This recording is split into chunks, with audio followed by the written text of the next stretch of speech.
आऊज़ु बिल्लाहि मिनश शैतानिर रजीम। बिस्मिल्लाहिर्रहमानिर्रहीम। अल्लाहुम्मा सल्लि अला सय्यिदना मौलाना मुहम्मदिन व अला आलिहि व सहबिहि व बारिक वसल्लम।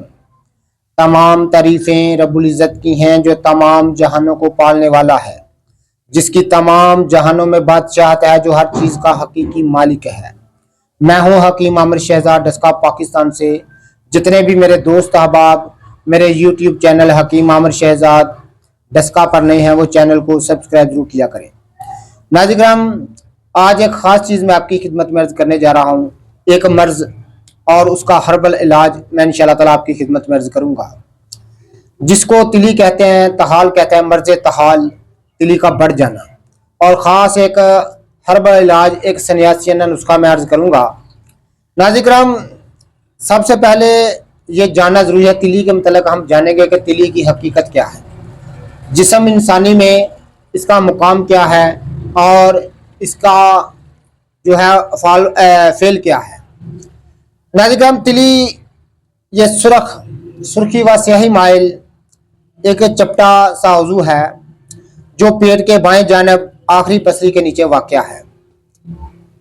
ये एक बलगमी झिल्ली में मलफूज रहता है। इसकी बारूनी सतह मुहद्दब और अंदरूनी सतह मकर होती है, जिसमें मैदे का उभार, बन क्रास का एक हिस्सा और कालून अनत का खम होता है।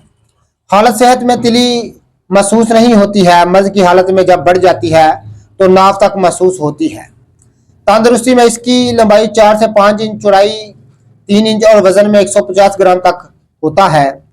इसके अफ़ाल व ख़वास में ये तिली जिस्म इंसानी में बहुत अहम काम अंजाम देती है। मसलन तिली में खून के सफ़ेद ज़रात WBC तैयार होते हैं।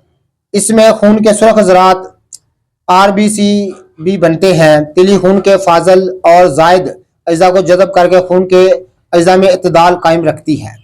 तिली के अंदर अजसाम तर याफ्ता तैयार होते हैं। तिली खून को पुराने और नकारा अज्जा को ज़ाया को भी करती है।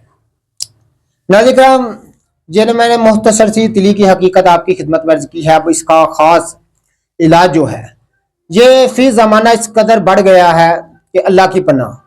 ज़्यादातर मर्द की निस्बत ख़वातीन जो हैं, ज़्यादा इस मर्द में मुब्तला है तिली के बढ़ जाने में। नाज़रीन, हुक्मा कदीम का कौल है, जितनी तिली छोटी होगी, जितना पेट छोटा होगा, उतनी हज़रत इंसान की सेहत आला होती है। जितना उसका पेट बड़ा होगा, उतनी ही सेहत उसकी ख़राब रहती है, मुख्तलिफ अमराज में मुब्तला रहता है। तो नाज़रीन, तिली का मुकाम मैंने आपकी खिदमत में अर्ज़ कर दिया है, और तिली का बढ़ जाने के अमराज इस फ़ी ज़माना इस कदर आम है कि अल्लाह की पनाह। तो नाज़रीन, इसको दूर करने के लिए, तिली के बढ़ जाने को दूर करने के लिए ख़ास एक सन्यासियाना राज मैंने आपकी खिदमत में अर्ज़ कर देता हूँ। ख़ास में एक रोगन निशादर भी आपकी खिदमत में अर्ज़ कर देता हूँ, जिसको लोग मतलाशी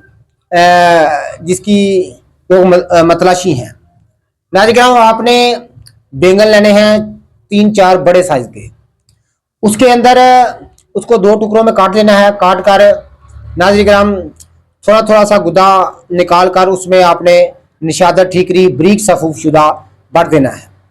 यानी इतने बैंगन हो कि जिनमें पुख्ता निशादर जो है समा सके, और दोनों को बैंगनों को हिस्से जो है उनको जोड़कर उस पर अच्छी तरह धागा लपेट दें, और किसी हंडिया बिल्कुल स्कोरी हो, उसमें 3-4 सुराख पहले से आपने नीचे किए हो, तो नाज़रीन उनमें रख कर तो उस सुराख वाली हंडिया को किसी छोटी सी हंडिया में ऊपर रख दें, ताकि जो ऑयल निकले, तेल निकले, वो नीचे वाली हंडिया में जाए।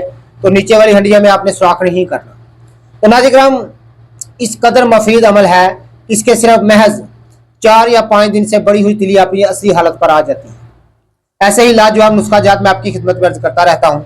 जब आप ये अमल कर लें कि नीचे वाली हंडिया के ऊपर बैंगन वाली हंडिया रख दें, उसको ढक्कन देकर उसको अच्छी तरह से गिलकबत कर दें, ताकि अंदर जो है वो खाक वगैरह ना जा सके। तो नाज़रीन, उसको 1 मन उपलों की आँच इर्द गिर्द उपले रख कर उनको आँच लगा दें। तो शब्द होने पर ऊपर वाली हांडी लैदा कर ले, और नीचे वाली हांडी में निशादर का तेल आपको मिल जाएगा। वही लाजवाब तेल है जो मर्ज तहाल को दूर करने के लिए खास मजरब और सन्यासी नाराज मैंने आपकी खिदमत में किया है। नाज़रीन कभी 1 से 2 कतरा चीनी में डालकर या बताशा पर रखकर आप सुबह शाम मरीज को खिला दें, ऊपर से पानी पिला दें। इंशाल्लाह ताला सिर्फ 5-7 दिन में मुकम्मल तौर पर फाका हो जाता है। ऐसे ही लाजवाब नुस्खा जात मैं इंशाल्लाह ताला आपकी खिदमत में मजीद अर्ज करूंगा। जितने भी मेरे दोस्त अहबाब मेरी वीडियो को पजीराई देते हैं उनका बहुत बहुत शुक्रिया। अल्लाह हाफिज़।